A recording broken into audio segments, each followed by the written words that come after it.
Mabuting balita, Lucas, Kapitulo 13, talata 1 hanggang 9. Ang mabuting balita ng Panginoon ayon kay San Lucas. Dumating noon ang ilang mga tao at ibinalita kay Jesus na ipinapapatay ni Pilato ang ilang Galileo. Samantalang mga ito'y naghahandog sa Diyos. Sinabi niya sa kanila, "Akala ba ninyo higit na makasalanan ang mga Galileyong ito kaysa ibang mga taga-Galilea?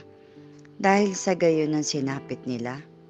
Hindi, ngunit sinasabi ko sa inyo, kapag hindi ninyo pinagsisisihan at tinalikdan ang inyong mga kasalanan, mapapahamak din kayong lahat." At ang 18 namatay na mabagsakan ng tore sa Siloe, sa akala ba ninyo higit silang makasalanan kaysa ibang naninirahan sa Jerusalem? Hindi, ngunit sinasabi ko sa inyo, kapag hindi ninyo pinagsisisihan at tinalikdan ang inyong mga kasalanan, mapapahamak din kayong lahat.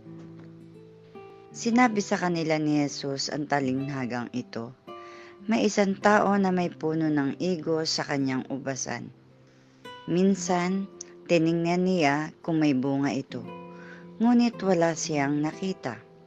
Kaya't sinabi niya sa tagapag-alaga ng ubasan, 3 taon na akong pumaparito at naghahanap ng bunga sa punong ito, ngunit wala akong makita. Putulin mo na, nakasisikip lang iyan."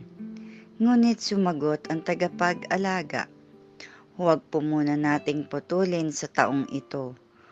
Huhukayan ko ang palibot at lalagyan ng pataba. Kung mamumunga po ito sa darating na taon, mabuti. Ngunit kung hindi, putulin na natin." Ang mabuting balita ng Panginoon.